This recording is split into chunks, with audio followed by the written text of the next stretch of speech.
Good evening. My name is Dave Herman.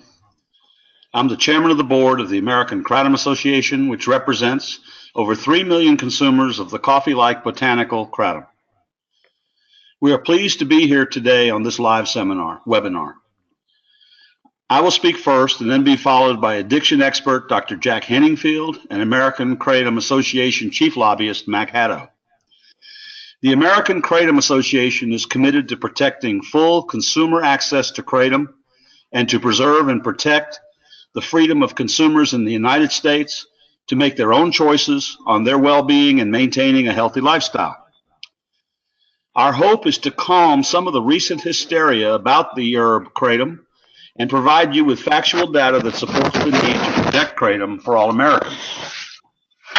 As you may know, there have been reports from the U.S. Food and Drug Administration, the FDA, claiming there are 36 kratom-caused deaths. As you'll hear from Dr. Henningfield and Mac Haddow, the truth is that there have been no deaths identified anywhere as being solely due to kratom. In fact, we reviewed the FDA Adverse Event Reporting System, FAERS, database and found that over more than 6 years, they did not have a single death case with kratom as the sole cause. In short, there is no public health crisis here. Instead, what you have are over 3 million responsible adults consuming kratom. We urge responsible parties to focus on how to regulate kratom in a way that would benefit those consumers. We want to avoid the drastic step of a ban that could backfire by pushing more people into the deadly opioid epidemic.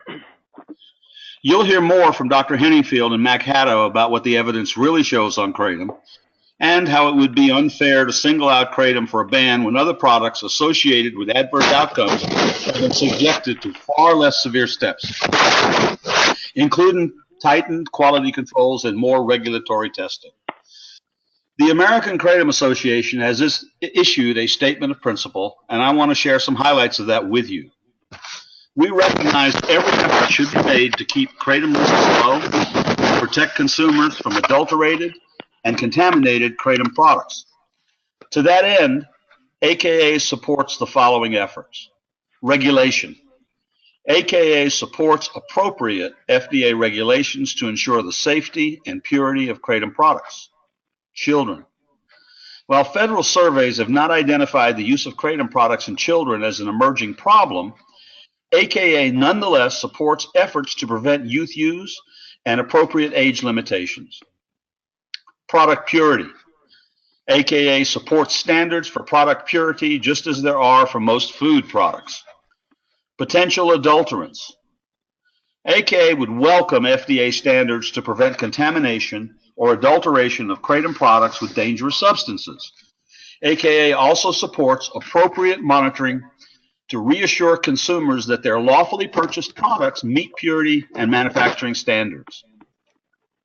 Claims consistent with the Dietary Supplement Health and Education Act of 1994, DSHEA, AKA will work with the FDA to ensure that AKA statements do not constitute inappropriate claims.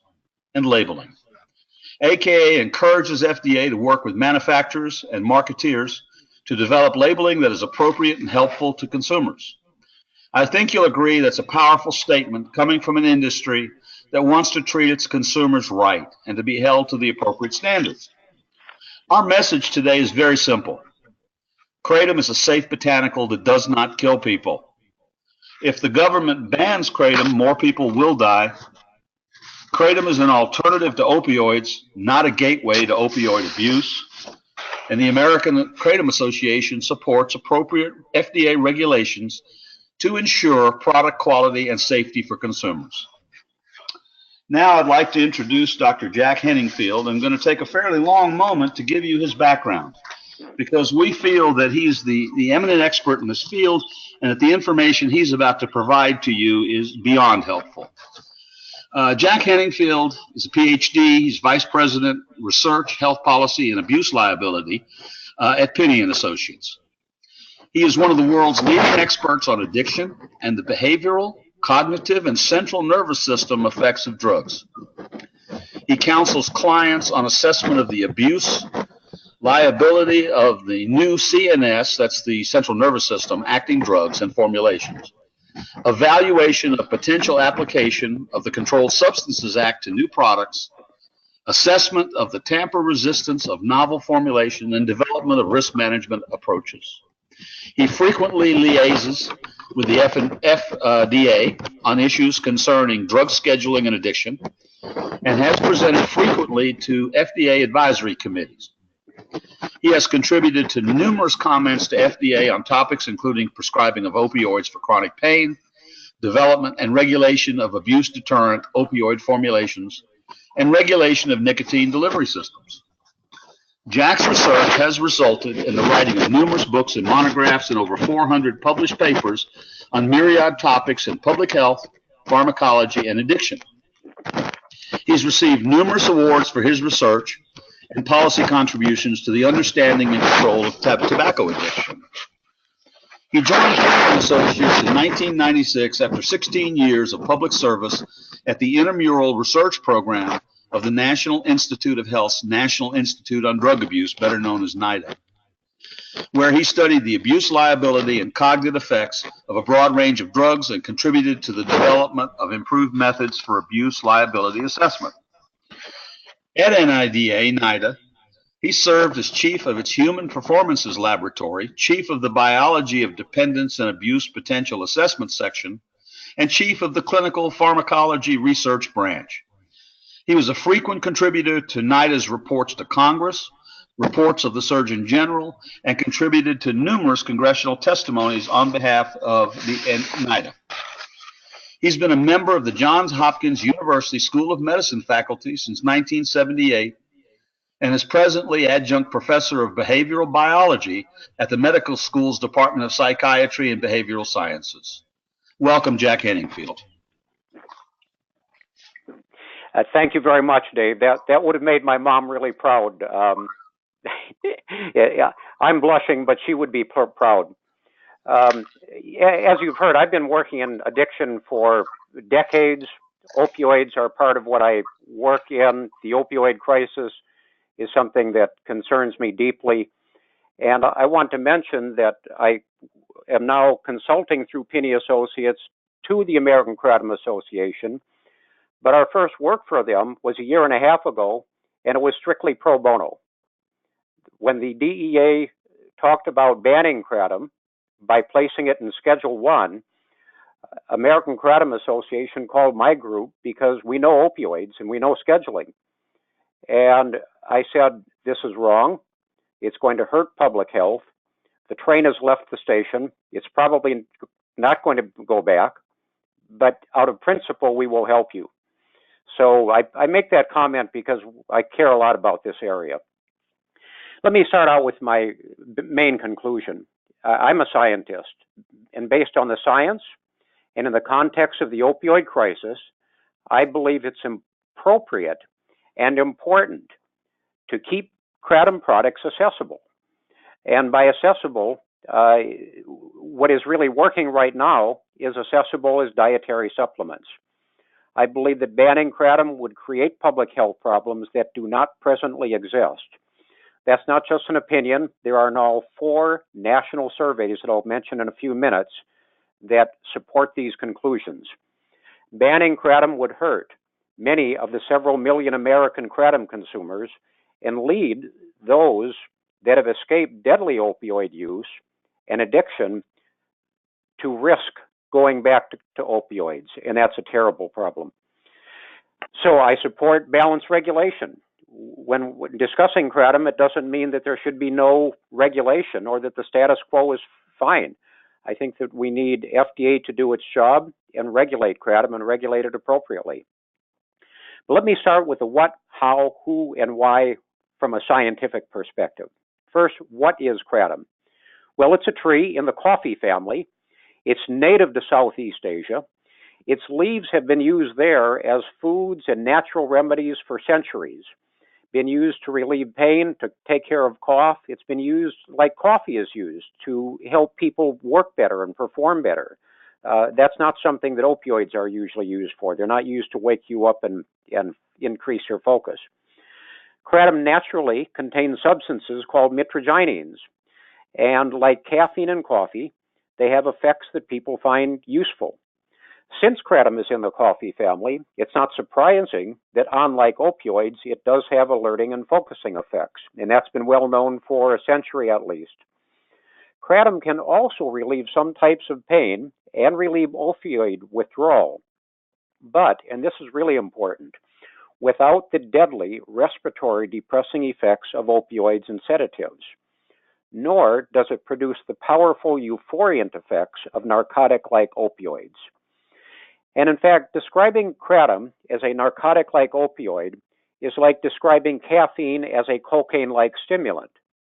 Now, it's true that caffeine substituted for coca-derived cocaine in Coca-Cola early in the 20th century, because caffeine does have some of the same effects of cocaine stimulating and mood altering effects. And yes, many people who benefit from caffeine are tolerant and experience the lethargy, headaches, and other withdrawal symptoms if they go a day or two without their brew, but that does not make caffeine a cocaine-like stimulant. And by the way, I've done a lot of studies on caffeine and cocaine. So just because a substance has some effects, like another substance, doesn't mean you should characterize it as that other substance. How is kratom used? Well, primarily consumed orally, either in powdered form, ingested in capsules or added to food, or as a tea brewed from kratom leaves. And there are also a variety of manufactured kratom extract products, often sold in 5-hour energy type bottles. In Southeast Asia, where it literally grows in abundance on trees, many people chew a few leaves over the course of a day. This is another contrast to opioids and the serious drugs of abuse, which are often injected, snorted, and smoked to intensify their euphoria, and with the unfortunate effect of increasing overdose risk. Well, who uses kratom? 4 national surveys have been done on kratom, one by colleagues at Johns Hopkins, another by my team, and these studies all show some similar findings. Most of the people using kratom are probably like a lot of us on this seminar, assuming that most of you have jobs and health care and have had at least some college education. That describes kratom users on average in 3 different national surveys. The 4th survey didn't ask those questions. About half are women. The average age is about 30 to 40, with a fair number of people in their 50s, 60s, and older, and some people in their 20s, and not many below that. It's not a popular youth product. Well, why do people use kratom? Why did these people go to it? And it wasn't people trying to get high. It was people finding alternative ways to manage stress, pain, depressed and anxious mood states, and in contrast to opioids, to enhance occupational performance by improving alertness and focus in the same way that caffeinated beverages are used by many people. A recent review of the world scientific literature on the mental health effects of kratom by Swager and Walsh, published just this past month, concluded that kratom has important mental health benefits and potential as a harm reduction substitute for opioids. Now, most people do not use kratom to get high because compared to cannabis, opioids, illicit stimulants, and alcohol, it's a lousy way to get high for most who have tried. Do some people like the effects? Of course, some people will try anything. They'll get high on nutmeg. But if you go to the internet websites that my world of scientists in this area frequent, you see that kratom is a 2nd or 3rd rate drug to people that want to get high. Most kratom users are not people with opioid problems, but an important fraction of kratom users are people who use kratom in place of opioids, whether their opioid use was driven by pain or addiction. And 4 out of the 4 national surveys showed just that. And just as caffeine is the main reason for regular coffee consumption, mitragynine is the main source of kratom's benefits. And mitragynine is frankly in an exciting category of substances that was highlighted at a national major scientific meeting on brain science in December. It was in a panel session convened by experts from the National Institute on Drug Abuse. Why? Because these types of molecules that are not opioids and not opioid molecules provide beneficial effects in the brain without the deadly respiratory depressing and powerful euphoriant effects of opioids. Now, FDA said Kratom there was no reliable evidence to support the use of Kratom as a treatment for opioid use disorder. Well, technically they're correct because by the FDA's drug standard, you need at least 2 well-controlled clinical trials and a lot of other studies and submission as a drug. That hasn't been done for Kratom. But the facts are indisputable. In Southeast Asia for more than a century, and in this country, there are thousands of opioid users who use Kratom to get off and stay off opioids. Again, 4 out of 4 surveys showed that. Kratom safety. Kratom is well within the range of dietary supplements and over-the-counter medicines in its safety records and its actual low addiction potential. That doesn't mean it's without the undesired effects. The most common effects are GI upset and constipation that limit use. Moreover, daily users may experience some withdrawal symptoms that are more like caffeine in magnitude than opioids, and drinking some Kratom tea keeps them fine. So saying that this is like a narcotic-like opioid is frankly at odds with the science and the real-world experience in the United States and abroad. FDA also stated calls to U.S. poison control centers regarding Kratom increased tenfold from 2010 to 2015. Well, again, that's true because they went from 26 in 2010 to 263, and that is a tenfold increase. Most of the calls, if you look at them, were not symptomatic. They were exposure reports, people saying, use Kratom or somebody else used Kratom, I have a question about it. Relatively few were considered serious or prompted recommendations to get help. For some perspective, for narcotic-like opioids, every day there are thousands of calls, more than 1,000 emergency room visits, more than 90 deaths. Then there are over-the-counter pain relievers. For ibuprofen, during about that same period, FDA recorded more than 37,000 adverse events. About 20,000 were serious, and there were nearly 3,000 ibuprofen deaths.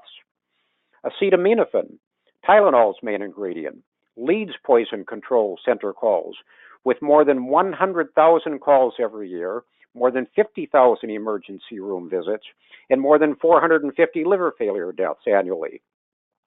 Now, many people prefer Kratom to opioids, ibuprofen, and acetaminophen, either because it works as well or better for them, or because they can't tolerate or are fearful of the side effects of the drugs.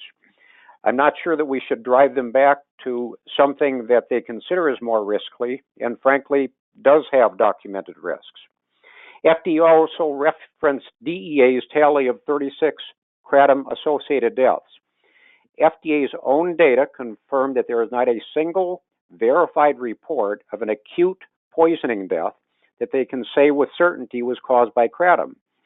If FDA applied its own standards for determination of drug-caused deaths that it uses for opioids, ibuprofen, and Tylenol, it is not clear that it would have listed any Kratom deaths in that category. In fact, most of the deaths did not even confirm Kratom exposure. Most occurred in people who had various pre-existing illnesses or were taking multiple substances with known serious health risks.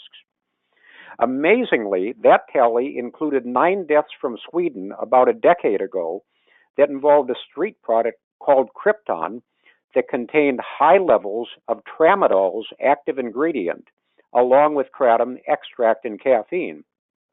If FDA and DEA used their own standards, they would have concluded what the Swedish authorities concluded. Namely, those deaths were likely due to O-desmethyl tramadol. This is not to imply that Kratom is risk-free and has never contributed to a death and never will.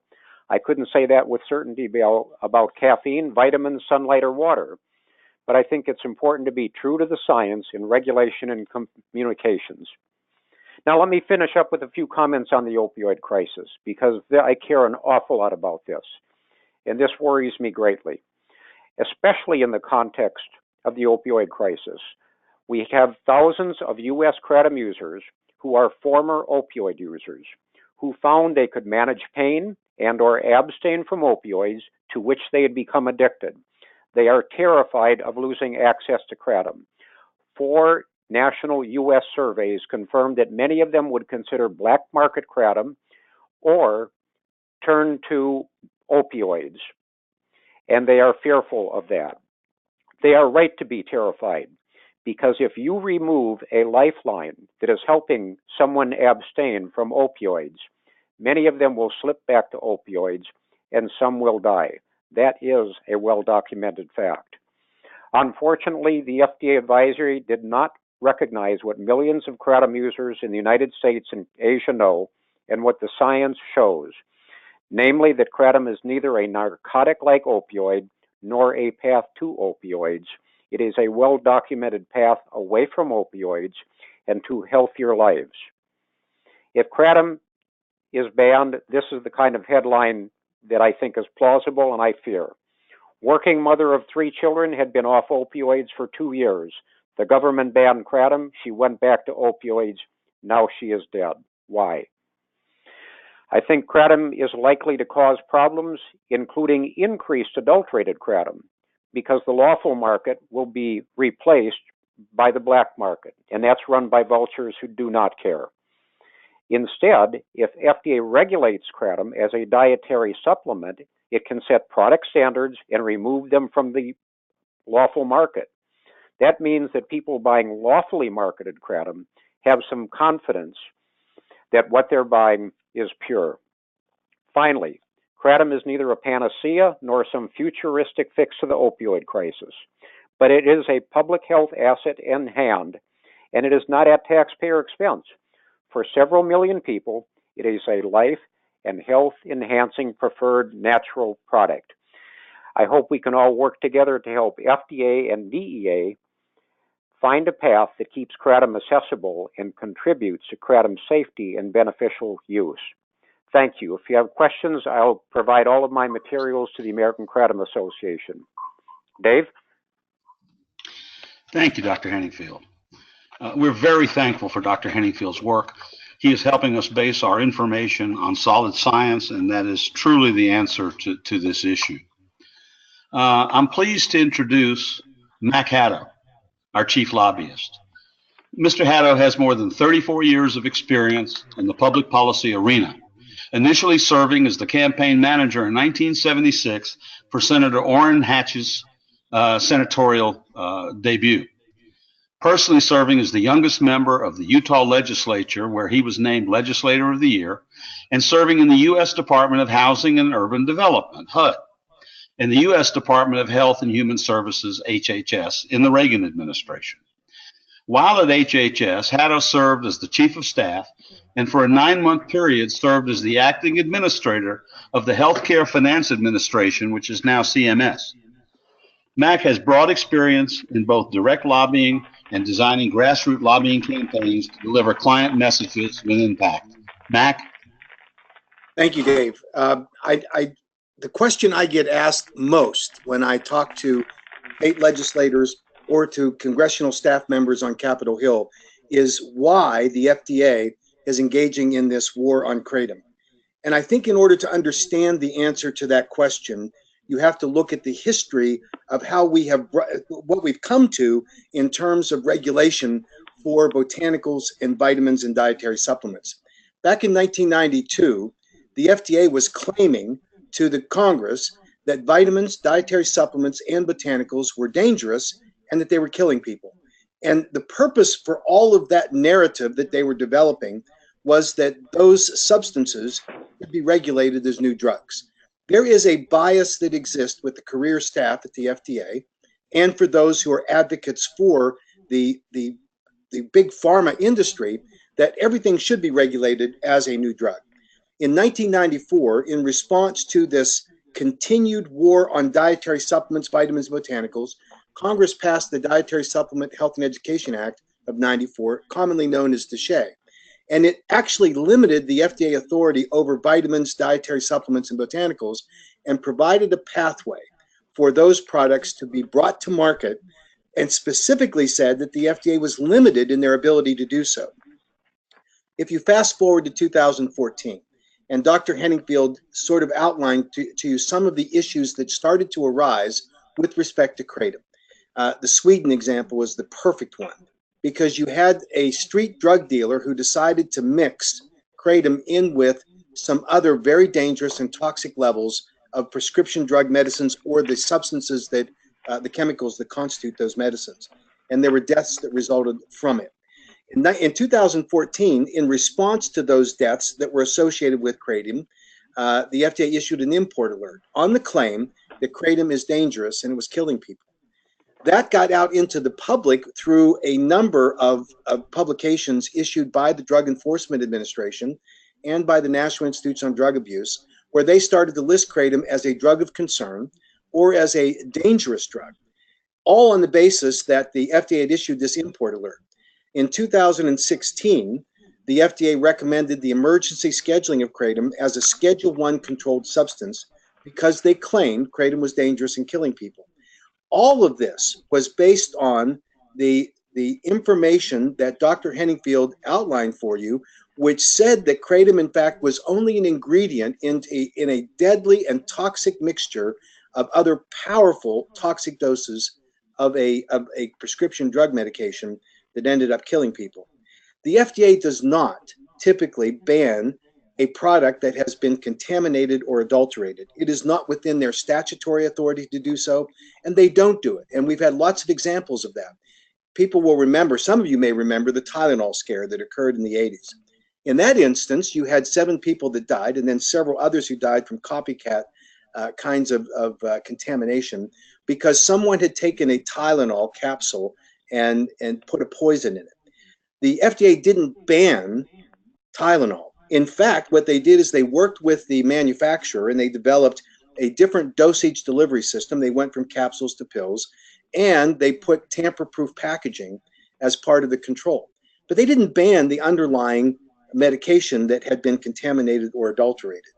That same kind of approach was true with Humira, where they discovered that people were dying, about 80 deaths in the United States as a result of Humira in the 90s. And in that instance, they found that one of the raw material suppliers based in China was delivering a contaminated raw material that ended up in those deaths. And the enforcement action that was taken was that raw material supplier was banned. It didn't ban Humira, and it didn't ban the products that were valuable to people. And that's the same issue that we're facing here today. Because when the FDA recommended their emergency scheduling back in September, actually published a notice on the end of August in 2016, there was an outcry from the public.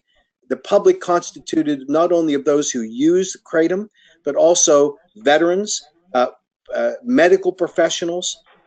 People just submitted all kinds of comments to the DEA indicating that it was unfair for them to do this, because the science did not support the conclusion that they were referencing in the published notice, all of which were premised on 30-some-odd deaths that were associated with the consumption of Kratom. In fact, all of those deaths are associated with either the consumption of other lethal doses of a contaminant or an adulterant substance, or because the person happened to be using Kratom when they died from some underlying medical condition.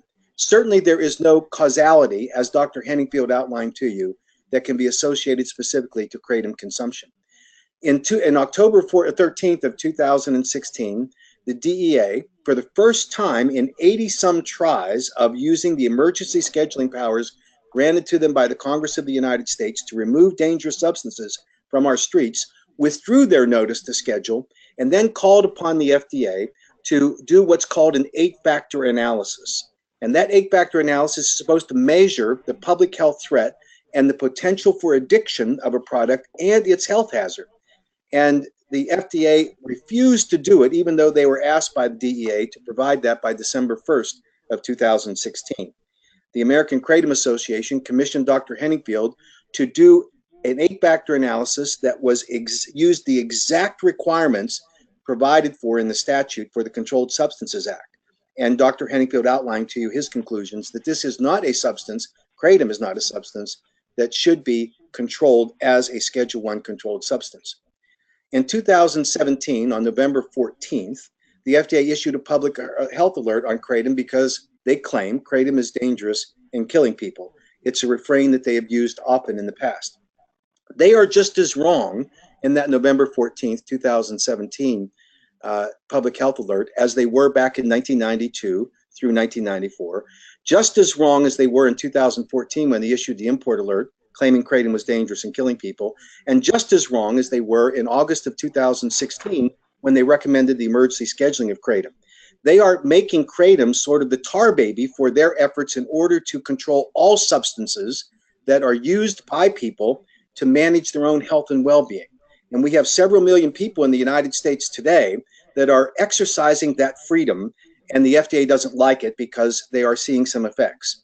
We know that the President's Commission on that was just released its report on the drug addiction and the opioid crisis encouraged the development of alternative pain management therapies that people could use rather than having to go to very addictive, highly addictive, dangerously addictive, and toxic opioid addiction.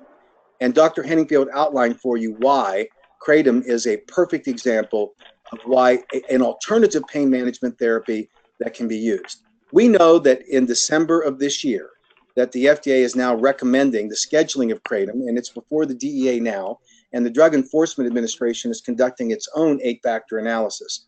We believe that if the science is followed, that they will decline the recommendation from the FDA. So the question for public policymakers, whether you're in the Congress of the United States or in a state legislature, is to ask the question, is kratom safe? The fact is that kratom is not dangerous, it does not kill people, that the 36 deaths that are attributed to kratom use are really associated with people that have used kratom. That could be because they dropped over dead from an underlying medical condition. It could be that they have used kratom in conjunction with an adulterated or contaminated product that killed them. It could be that they were using kratom in addition to some other substance at the same time that caused the death. And as we have looked at every medical report that we've been able to obtain, we've been able to show that in each and every case where the FDA has relied upon and claimed that a death was attributable to kratom, that in fact it was not, that there are other causations that that in fact were the reasons why that person died. Is kratom a safe alternative to pain management as an option for consumers? Well, Dr. Henningfield outlined for you that non-steroidal anti-inflammatories have their own set of very specific problems that create dangers for patients.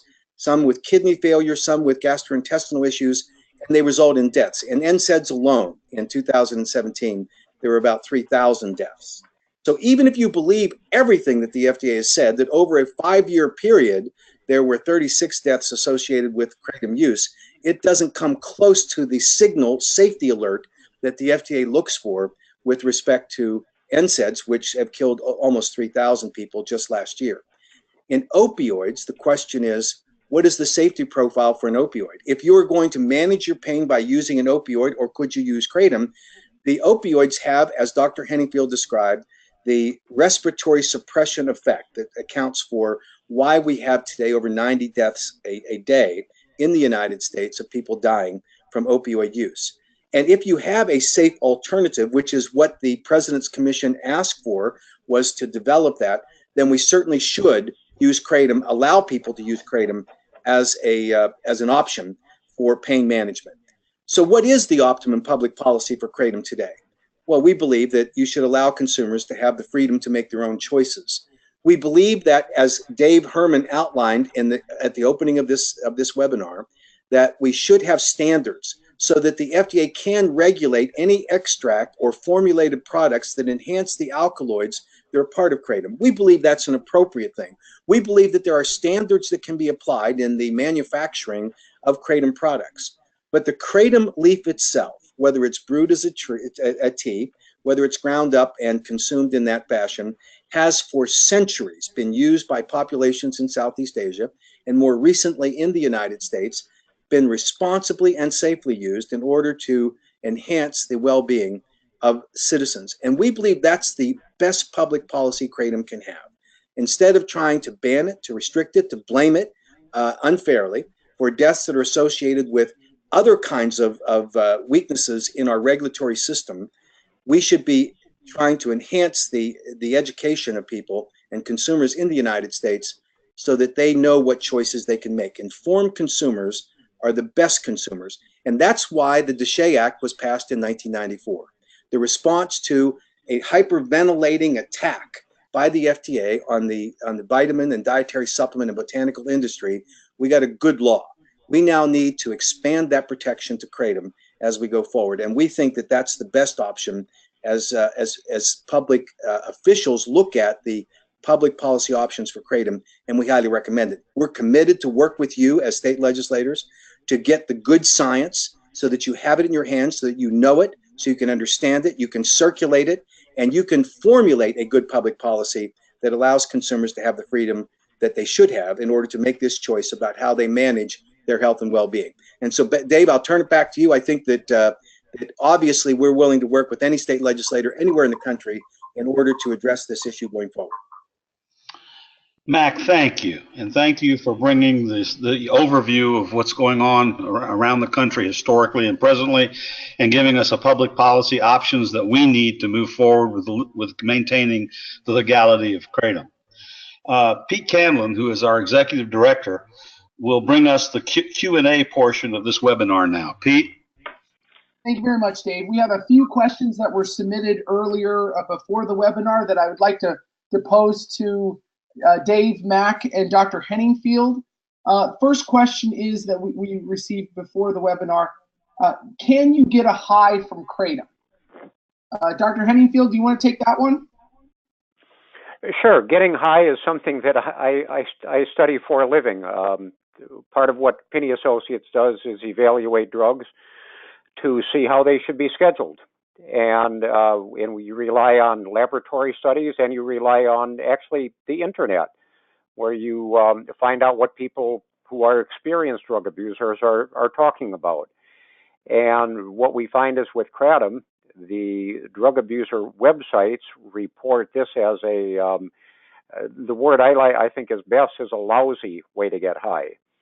So for people that like marijuana or like real opioids, they say this is lousy. If you just keep taking more and more and more, you get constipated, you get GI upset, you get nauseous, and then you get lethargic for a few hours.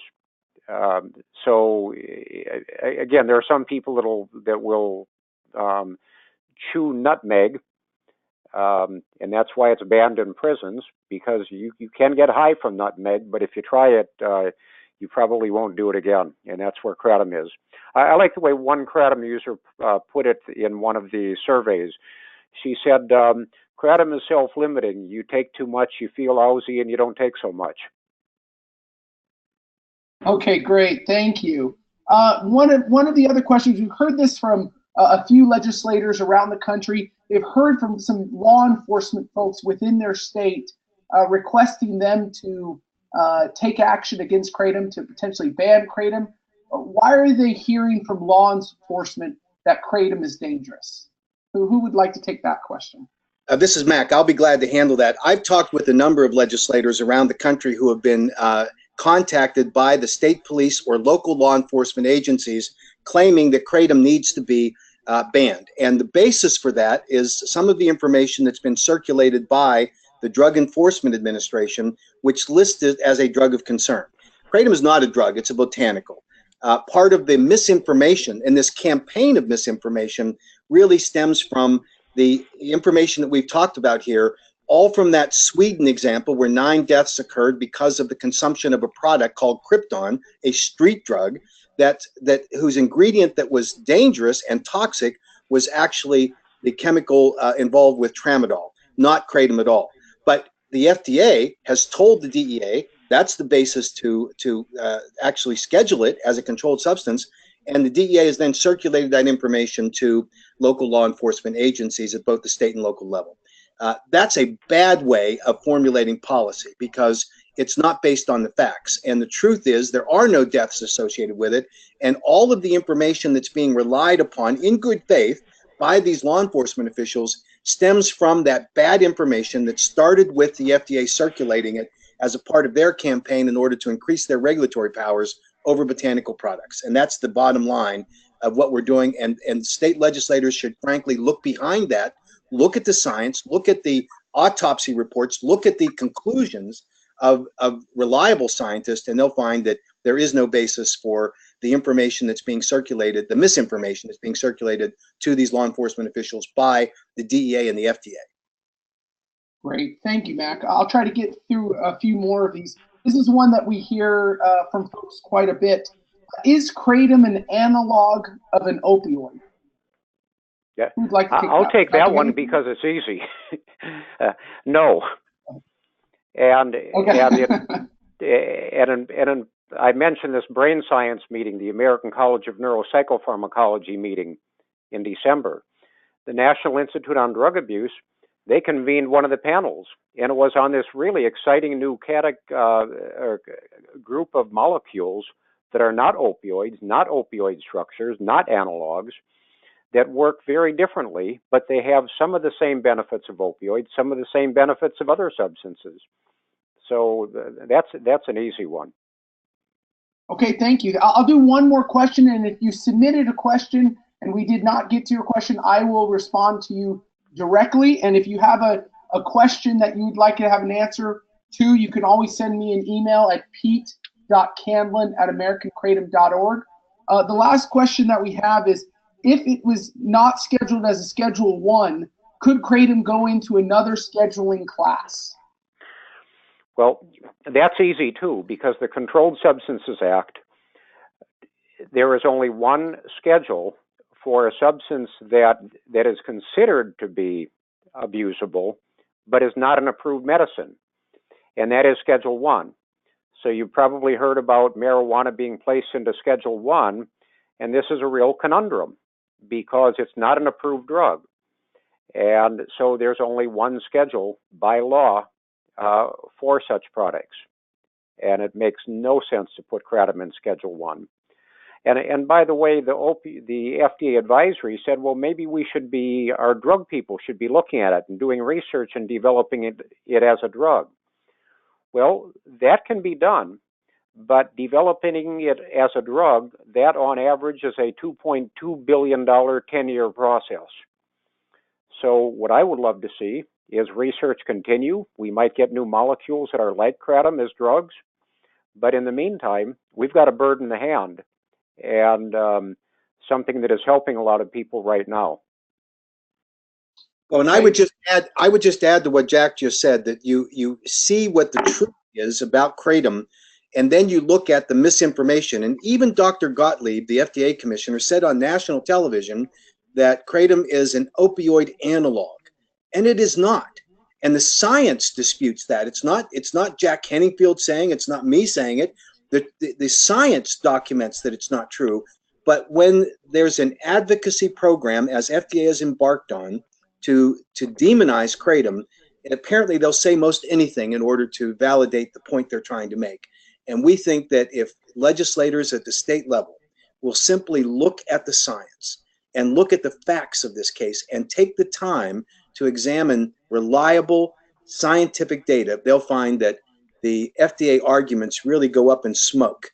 And this is a situation where the consumer, your constituent, should have the freedom to make this choice rather than be regulated by the FDA in this very important healthcare decision that they should be able to make on their own, given the facts behind Kratom being a not dangerously addictive and not unsafe botanical product they should be able to have the freedom to use.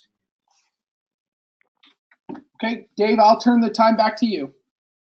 Thank you, Pete.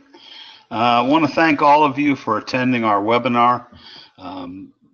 We feel very passionately that we have a solid case based on science and based on the realities that are occurring today in the opioid emergencies, that we can be helpful.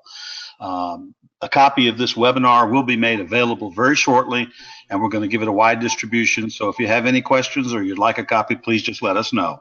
Thank you.